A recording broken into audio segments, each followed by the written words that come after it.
আসসালামু আলাইকুম। হ্যালো বন্ধুরা, this is Abhi. Welcome to অভিজুন। আজকে আমরা যাচ্ছি বান্দরবনের থামসি বাজার থেকে রেমাক্রি হয়ে আমিয়াখুম ভেলাখুম। আপনারা হয়তো শুনেছেন আমিয়াখুম ভেলাখুম অনেক সুন্দর একটা প্লেস, বাট সমস্যা একটাই, ওখানে যেতে অনেক ট্রেকিং করে যেতে হয়, অনেক পরিশ্রমের ব্যাপার।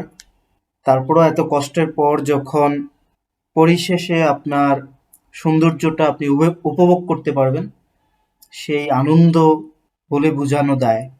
আমরা বাসে চট্টগ্রাম থেকে থানসি বাজার অবধি গিয়েছিলাম। তারপরে থানসি বাজারে গিয়ে গাইডের সাথে কথা বলে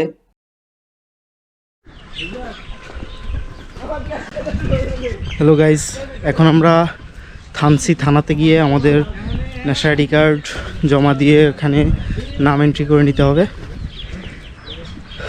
থানাটা অনেক উপরে।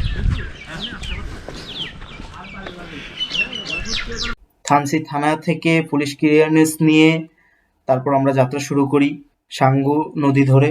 আমরা টোটাল 8 জন ছিলাম, 2টা নৌকা ভাড়া করতে হয়েছে। সাঙ্গু নদীতে এখন পানি একেবারেই কম। এখন যাত্রা শুরু থানসি বাজার থেকে পদ্মমুখ, গন্তব্য জিন্নাপাড়া। পদ্মমুখ নেমে পদ্মজুরি হয়ে জিন্নাপাড়া অবধি যেতে হবে। প্রায় 5 ঘন্টার মতো ট্রেকিং করতে হবে। পদ্মজুরি পথে জিরিপথটাও আছে, পাহাড়ি পথটা বেশি। জিরিপথ আছে, কম না, তবে জিরিপথ পাহাড়ি পথ মিলায়ে অনেক সুন্দর একটা জায়গা। তবে আমি আপনাদের বলবো অবশ্যই দিনের বেলায় ওখানে যাবেন। রাতের বেলাও যেতে পারবেন। রাতের বেলা বলতে আপনারা যদি বিকালে পদ্মমুখ থেকে পদ্মজুরি হয়ে ট্রেকিং শুরু করেন, তাহলে আপনাদের গন্তব্য জিন্নাপাড়া যেতে যেতে রাত 10টা বেজে যাবে। সো আপনাকে অবশ্যই লাইটের ব্যবস্থা নিয়ে যেতে হবে।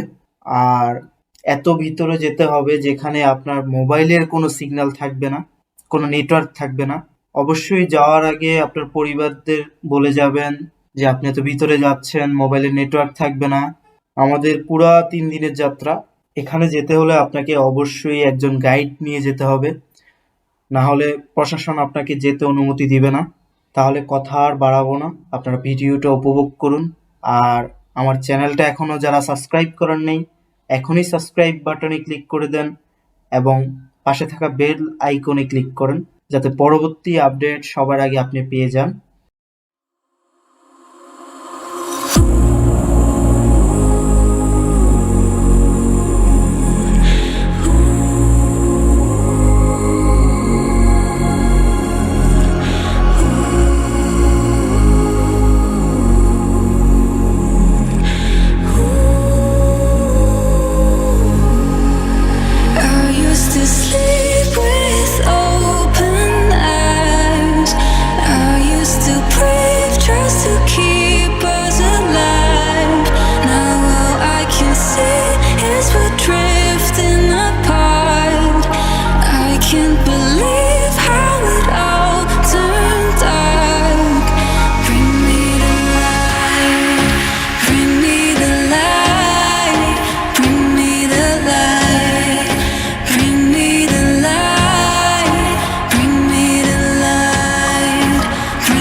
এখন এখান থেকে বলেন, এখান থেকে এটা হচ্ছে পদ্মমুখ। পদ্মমূল। পদ্মমুখ থেকে আমরা হেঁটে হেঁটে তারপর আমরা জিন্নাপাড়া, এই পথ ধরে আমরা জিন্নাপাড়া যাব। এই পথ ধরে আমরা প্রায় 3.5 ঘন্টা 4 ঘন্টা ট্রেকিং করা লাগবে। এরকম। আচ্ছা, তারপর আমরা জিন্নাপাড়া স্টেট করব।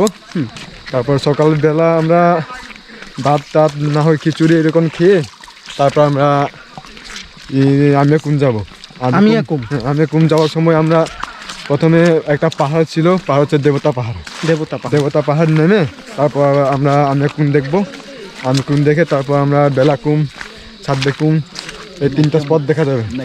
নাইখেমুখ এরকম দেখা যাবে আমরা। আচ্ছা, দেখার পরে আমরা আবার উঠে আসতে হবে দেবতা পাহাড়ে উঠে। তারপর আমরা জিন্নাপাড়া আবার স্টেট করবো।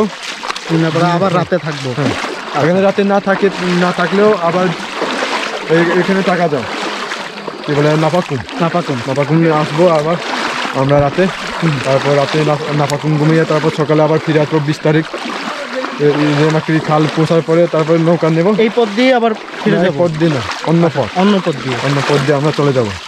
আচ্ছা, অন্য পথ নৌকা দিয়ে চলে যেতে হবে, 2 ঘন্টা মতো লাগবে। 2 ঘন্টা লাগবে নৌকা দিয়ে? হ্যাঁ। আচ্ছা, এখন তো নৌকা বেশি, লগও বেশি, আবার তখন 3 ঘন্টা লাগতে পারে। আচ্ছা আচ্ছা। নৌকা দিয়ে যাইতে কালকে না 20 তারিখ। তখন অনেক আটকে যায় আর কি, আজকে আসার মতো আর কি, আটকে যায় যে পানি কম এই জন্য।